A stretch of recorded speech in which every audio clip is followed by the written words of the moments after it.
Je pense que c'était en décembre 2019, j'avais fait un texte. Et le texte, c'était une publication toute courte. Je vais vous envoyer encore le lien, je peux facilement retrouver ça. La photo que j'avais utilisée, c'est la photo où je suis en blouse. Et le texte, c'était, voilà, nous sommes en fin d'année.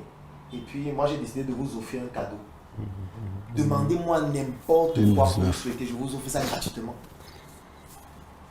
Il y avait peut-être 350 commentaires, les gens écrivaient en inbox, les gens écrivaient sur WhatsApp, etc. Et moi, mon algorithme était simple. Si tu me demandes un livre électronique, je te donne gratuitement.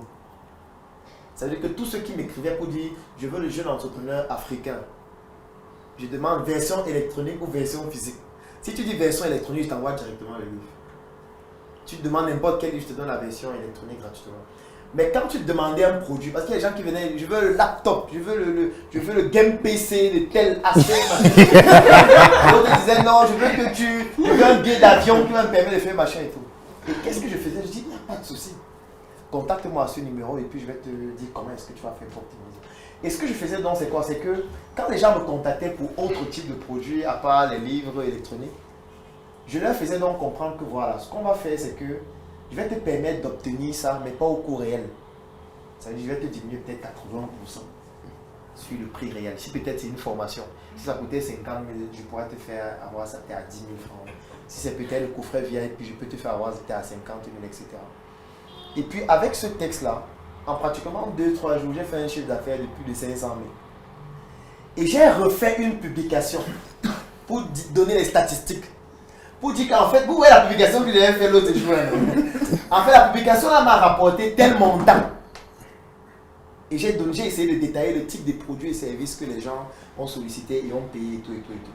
Je leur disais qu'il faut que la nouvelle année qui commence là, toi aussi tu réfléchisses. Et quand il fait une publication, ça m'a rapporté combien? Les gens disaient, mais c'est pas possible, tu nous manipules, machin. Je dis qu'on n'est pas en ligne pour les mêmes choses. En fait, tu dois pouvoir mesurer que la publication que je viens de faire, ça m'a rapporté combien. C'est très important. En fait, c'est même motivant de savoir que chaque publication que je fais, je mesure combien en termes de chiffre d'affaires ça m'a rapporté. Parce que beaucoup de personnes écrivent les textes juste pour écrire. Ils écrivent juste parce que, bon, comme on a dit qu'il faut écrire les textes, j'écris aussi et même en lien. C'est pour ça que je trouvais par exemple que le texte que tu as fait avec ta photo, moi je trouve que tu as gâché cette photo. Je lui dis, Daddy ne peut pas prendre son temps, il te fait une photo de aussi belle qualité, qui pour moi est à présent est l'une de tes meilleures photos depuis ton existence. Et tu prends la photo là, tu écris les textes que tu as mis là-dessus. Moi ça m'a choqué quand j'ai vu ça. Je ne voulais pas supprimer, je t'ai fait la capture pour te dire qu'il faut revoir ça. Même chose avec la photo de Daryl, où il a investi un texte qui a gâché la photo. Et je ne sais pas, quelqu'un a publié une de mes nouvelles photos avec un faux texte aussi. Il va certainement supprimer la publication du Daryl. Il ne faut pas gâcher les photos. On n'en a pas d'abord assez de qualité. Donc quand on décide de s'asseoir ici, dit qu'on va faire un shooting photo, on réussit à avoir 5 photos. Il faut que chaque photo là rapporte beaucoup d'argent. On ne doit pas s'amuser avec ça. Donc tu ne dois pas prendre, tu t'amuses avec, tu écris n'importe quoi, tu mets dessus. Ce sera la première fois qu'on poste cette photo avec un mauvais texte. Et quand on va venir reposter la même photo avec un autre texte après, ça va diminuer la puissance de cette photo parce qu'on l'aura déjà posté une fois. Donc il faut faire très attention. Chaque fois qu'on fait une publication, on doit se dire, je dois tout donner. Il faut vraiment que la publication me rapporte beaucoup d'argent. Comment je fais? Nous sommes donc dans un univers, surtout dans notre écosystème et dans notre environnement, surtout celui de ma page, où les gens veulent des articles. C'est pour ça que je peux te donner le lien de la page de King House. Je pense que c'est le nom.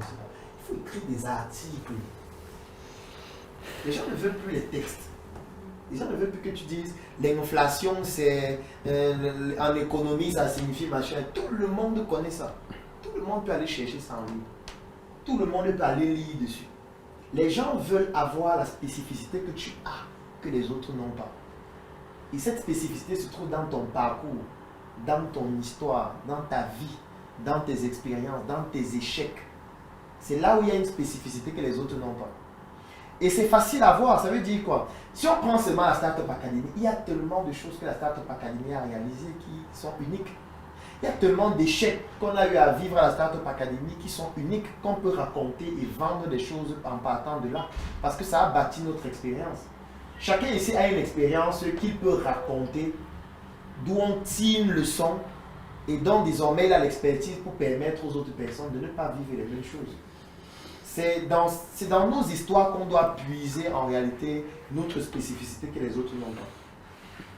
Maintenant, je suis d'accord qu'on peut créer une histoire parce qu'on sait déjà exactement ce que les gens veulent, ce à quoi les gens s'attendent. Donc on peut décider de créer une histoire en sachant exactement quelles sont les valeurs sur lesquelles on va jouer. Parce qu'aujourd'hui, les gens cherchent ce qui est spécifique. Quand vous voyez le texte de Rutherford sur la canne, moi je ne vois aucun autre texte en ligne qui a abordé la canne de cette façon. Ça a une originalité qui est extraordinaire. Et du coup, les gens se disent, waouh, ça c'est une analyse qui est pertinente. Nous, on n'avait pas pensé comme ça. Et quand les gens commencent à se poser la question, nous, on n'avait pas pensé comme ça, ils comprennent que tu as quelque chose qu'eux, ils n'ont pas. Et quand ils comprennent que tu as quelque chose qu'eux, ils n'ont pas, et tu dis qu'il y a un groupe dans lequel il y aura plus. Mais la suite, c'est quoi? La suite, c'est qu'il faut rejoindre le groupe. La suite, c'est qu'il faut payer, en fait.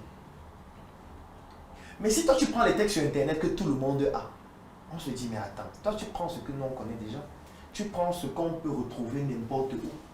Ça veut dire, quel est l'intérêt de venir dans un groupe avec toi, alors que ce que tu nous dis est disponible partout. Sauf que nos échecs ne sont pas disponibles partout. Notre parcours n'est pas disponible partout.